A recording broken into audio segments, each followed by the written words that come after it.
ಲಿಸ್ಟ್ನಲ್ಲಿ ಹೆಸರು ಇರಲಿಲ್ಲ. ಹೋದ ವರ್ಷ ನಾನು ಈ ಬೂತಲ್ಲಿ ಹಾಕಿದೆ, ಮುಂದಿನ ಚುನಾವಣೆ ಬಂದಾಗ ಇನ್ನೆಲ್ಲೋ ಬೂತಲ್ಲಿ ಹಾಕಿರ್ತಾರೆ. ಅಂದ್ರೆ ತಿದ್ದುಪಡಿ ಇದು ಎನ್ಯುಮರೇಷನ್ ಸ್ಪ್ರಿಂಟ್ ಆಗುತ್ತೆ.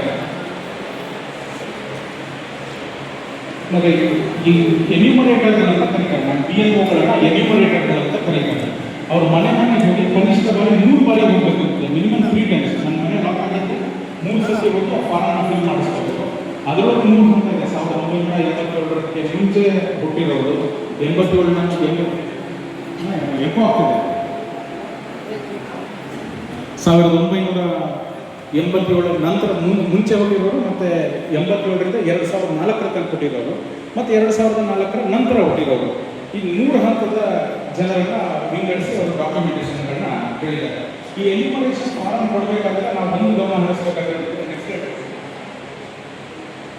ನಾವು ಅರ್ಜಿಯಲ್ಲಿ ಕೊಡುವಂತಹ ಎಲ್ಲ ಮಾಹಿತಿನೂ ಸಂಪೂರ್ಣವಾಗಿರಬೇಕು. ಯಾವುದೋ ಒಂದು ಬಿಟ್ಬಿಡ್ತೀನಿ ಮಾಡ್ತೀನಿ ಅನ್ನೋದಲ್ಲ. ಕಲೆಕ್ಟ್ ಮಾಡಬೇಕಾದಾಗ ಫುಲ್ಲಿ ಫಿಲ್ ನಾವು ಕೊಟ್ಟರೆ ಅದು ಅಪ್ರೂವ್ ಆಗೋ ಥರ ಫಾರಮ್ ಇರಬೇಕು. ಮತ್ತು ಫೋಟೋ ಹಾಕಬೇಕಾದಾಗ ನನ್ನ ಹತ್ರ ಹಳೆ ಫೋಟೋ ಇದೆ ಅಂತಾರೆ, ಯಾವುದೋ ಕೆಲಸಕ್ಕೆ ಸೇರ್ಕೊಂಡಾಗ ಕೆಲಸಕ್ಕೆ ಒಂದು 5-6 ವರ್ಷದ ಫೋಟೋ, ಅದನ್ನು ಲೇಟೆಸ್ಟ್ ಫೋಟೋನ ತೊಗೊಂಡು ಅದನ್ನು ಅಂಟಿಸುವಂತಹ ಕೆಲಸ ಮಾಡಿ ಅದನ್ನು ಸಬ್ಮಿಟ್ ಮಾಡುವಂಥದ್ದು ನಮ್ಮ ಜವಾಬ್ದಾರಿ. ಇದೆಲ್ಲ ಎನ್ಯುಮರೇಟರ್ ಮಾಡ್ತಾರೆ. ಅದು ಎನ್ಯುಮರೇಟರ್ ಮಾಡ್ತಿದ್ದಾರೆ ಅಂತ ನೋಡ್ಕೊಳ್ಳೋ ಜವಾಬ್ದಾರಿ ನಮ್ದು. ಯಾಕಂದರೆ ಚುನಾವಣೆ ಗೆಲ್ಲಬೇಕಾದ್ರೆ ಅವ್ನು BLO ಅಲ್ಲ. ಅವ್ನಿಗೆ ಇವತ್ತು ಬಂದರೆ ಅವ್ನ ಮನೆಗೆ ಹೋಗ್ತಾನೆ, ಅವ್ನು ಫಾರಮ್ ಸಿಕ್ಕಿಲ್ಲ ಅಂತ ಅವನು ಹಾಕ್ಕೊಂಡು ಹೋಗ್ತಾನೆ. ಅದು ಚುನಾವಣೆ ಗೆಲ್ಲಬೇಕಾಗಿರೋರು ಯಾರು?